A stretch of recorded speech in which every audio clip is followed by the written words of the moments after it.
Hey everyone, welcome back to The Explainer. If you're a focused learner looking to just cut through the noise, you are absolutely in the right place. Today we're unpacking the major news from May 13th, 2026, and really, our core theme today is the ripple effect. You know, how a single global event doesn't just stay isolated, it immediately sends shockwaves through our wallets, our tech, and even our local communities. So let's map out exactly how everything is connected.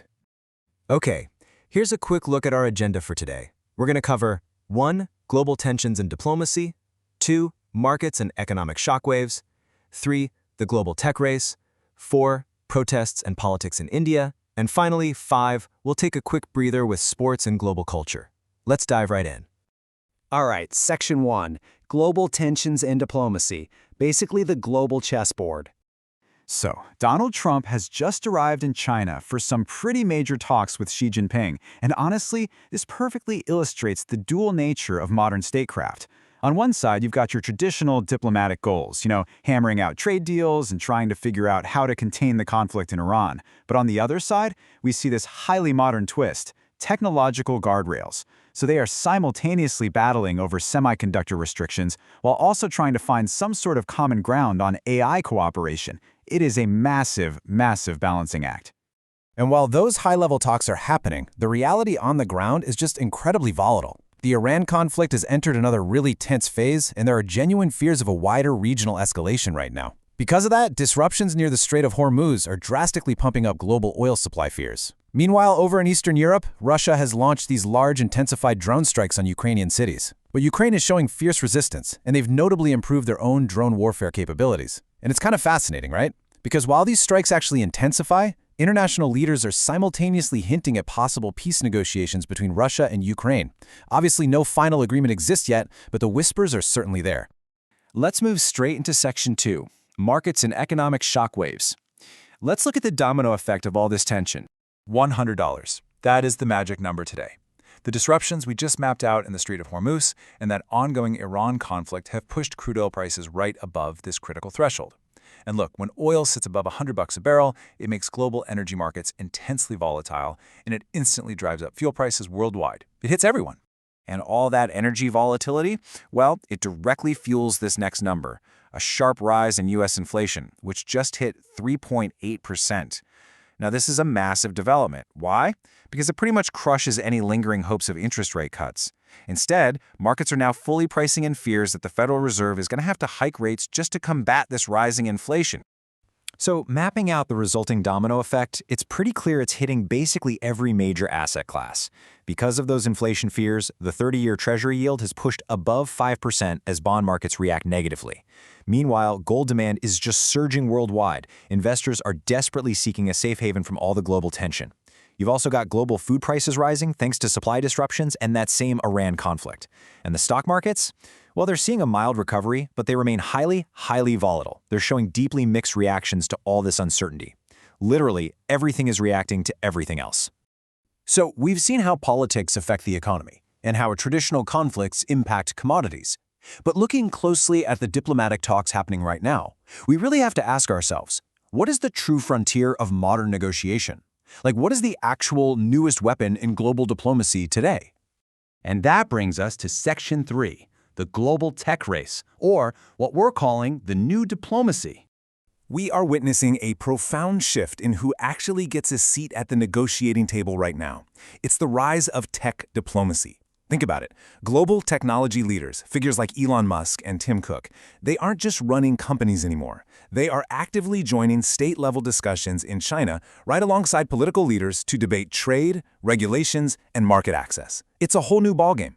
And the regulations they're debating are literally reshaping our world. AI policy, it's now a core, absolute, non-negotiable part of international diplomacy. You've got US-China tensions over access to advanced semiconductor chips continuing to just mount. And in response to how incredibly fast things are advancing, countries are urgently debating much stricter laws regarding deepfakes and AI-generated content.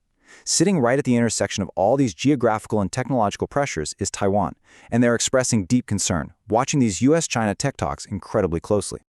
All right, let's shift gears and zoom in. Section 4, India, Protests and Politics. So India is facing a really intense dual focus today. On the economic defense front, Prime Minister Modi has actually appealed to citizens to avoid unnecessary foreign spending. The goal there is to protect the rupee amidst all those global tensions we analyzed earlier, especially while gold prices inside the country are nearing absolute record highs. But domestically, there's a ton of drama unfolding at the exact same time. We've got the sudden cancellation of the National Medical Entrance Exam NEET-UG over paper leaks, plus some major political shifts happening in Tamil Nadu, where rebel lawmakers from the AIADMK party are reportedly backing actor-turned-politician Vijay ahead of a floor test. Now, that national medical exam situation is particularly explosive, and it's escalated incredibly fast. Just follow this timeline. It started with mere allegations, rumors of a paper leak. But that forced some really swift action, and the government ended up entirely canceling the 2026 exam. That triggered an official probe by India's Central Investigative Agency, the CBI. And the reaction? It's been massive. Students are currently protesting nationwide, sending absolute shockwaves through the entire education sector. Rounding out the national news, we're seeing a real mix of continuity and reaction. Himanta Biswa Sarma has officially kicked off his second term as the Chief Minister of Assam. In a pretty notable diplomatic stance, leaders of the RSS, the right-wing nationalist group, have publicly stated that communication channels between India and Pakistan should definitely remain open. On the healthcare front, President Murmu took time to nationally praise the incredible service and dedication of the country's nursing staff. And bringing it all back to the economy, the Indian Sensex and Nifty markets are showing distinct volatility today. They are reacting directly to those $100 oil prices and the global inflation fears we mapped out earlier. Okay, Section 5. After all that, let's take a quick breather with sports and global culture. Global attention is finally turning a bit toward major entertainment, and we're seeing massive investments in international sports and broadcasting right now. Preparations and training camps for the 2026 FIFA World Cup, they're officially kicking off worldwide. Scotland's coach Steve Clarke is set to announce their squad on May 19th, and they are gearing up to face a really tough group that includes Brazil and Morocco. Meanwhile, the 2026 World Snooker Championship just wrapped up at the famous Crucible Theatre over in England, and the International World Climbing Series has officially kicked off its new season. But, even culture isn't completely immune to global tension. Eurovision is currently dealing with some pretty significant protests and boycott controversies from several different countries. So, bringing it all together, despite the intense volatility we've explored today, from wars to inflation and even some new global health warnings, like the WHO's recent alert regarding a possible hantavirus spread from cruise ships, the overarching theme right now is actually quite clear. World leaders and those ongoing UN conferences are pushing heavily, almost desperately, for stability, urgent diplomacy to avoid wider conflict, and sustainable development. And as we wrap up today's explainer, I want to leave you with a provocative thought. With AI policy completely rewriting international laws, sticky inflation altering global markets, and intense domestic politics colliding all at once, how will the events of this single month shape the entire second half of 2026? Keep that question in mind as you watch the news unfold this week. Thank you so much for learning with me today. Stay curious, stay focused, and I'll see you in the next explainer.